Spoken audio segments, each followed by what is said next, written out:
ఆ దేశ ప్రజలందరూ కూడా సురక్షితంగా ఉండటానికి కారణం ఏంటంటే, ఉదయకాలమే ఆ రాజు దేవుని స్తుతించి ఆరాధిస్తూ ఉండేవాడు. అందువల్ల ఆ దేశ ప్రజలందరూ కూడా సురక్షితంగా ఉన్నారు, ఆరోగ్యంగా ఉన్నారు. విపత్తు ప్రమాదం వారి మీదకి రాలేదు.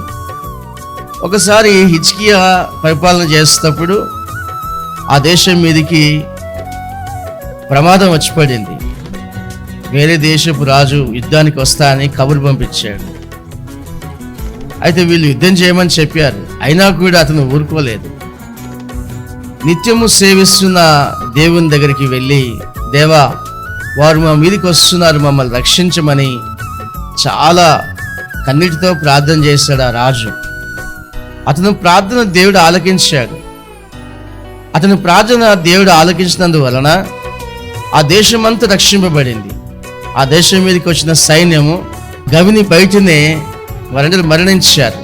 అవమానంతో ఆ రాజు వెనక్కి వెళ్ళిపోయినట్లుగా వాక్య భాగాల్లో రాయబడ్డాయి. అంటే దేవుని యొక్క హస్తము ప్రార్థన చేసే ప్రజల మీద ఏ విధంగా ఉంటుంది అనేది ఈ విషయాల్లో మనం తెలుసుకోవచ్చు.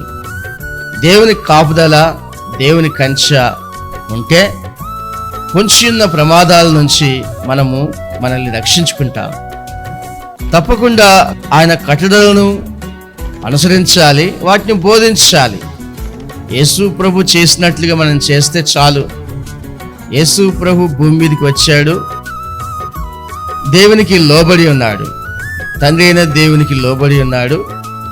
నా తండ్రి చిత్తానుసారంగా నేను జీవించడం నాకు ఇష్టము అని చెప్పాడు.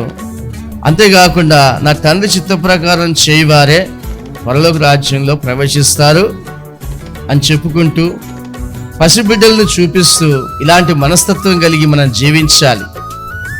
ఇలాంటి మనసు కలిగి జీవిస్తే గనక, పసిబిడ్డలు లాంటి మనసు కలిగి జీవిస్తే గనక వారు మోక్షాన్ని చేరుకుంటారు. అలాంటి వారి మీద దేవుని కనుదృష్టి ఉంటుంది అని యేసు ప్రభు చెప్పాడు. చెప్పడం మాత్రమే కాకుండా ఆయన చేసి చూపించాడు. యేసు ప్రభు 33 సంవత్సరాలు భూమి మీద ఉన్నాడు. ఆ 33 సంవత్సరాలు కూడా మనిషి ఎలా బ్రతకాలి, ఎలా భక్తి చేయాలి, ఏ విధంగా ప్రార్థించాలి, ఏ విధంగా పనులు చేసుకోవాలి, అవన్నీ కూడా ఆయన చేసి చూపించాడు. భక్తి చేయమంటే భక్తి చేసుకుంటూ కూర్చుంటానని కాదు, మీకున్న పనులన్నీ చేసుకుంటూ దేవుణ్ణి మర్చిపోకుండా ఎల్లప్పుడూ కూడా ప్రార్థనలు చేయాలి. ఎందుకంటే మీ పనుల్లో దేవుడు తోడుగుంటానికి, మీ కుటుంబంలో దేవుడు తోడుగా ఉండటానికి, మరి ముఖ్యంగా మంచి ఆరోగ్యం నీకు ఉండటానికి నిత్యము ప్రార్థిస్తూ వాక్యం చదువుతూ ఉండాలి. చదివిన వాక్యానికి లోబడాలి. చాలామంది వాక్యం చదువుతున్నారు, వాక్యం వింటున్నారు కూడా. మరి కొంతమంది వినరు, చదవరు అనుకోండి. అయితే చదివిన వారిలో ఎంతమంది ఆ యొక్క వాక్యానికి లోబడుతున్నారు అనేది గమనించాలి.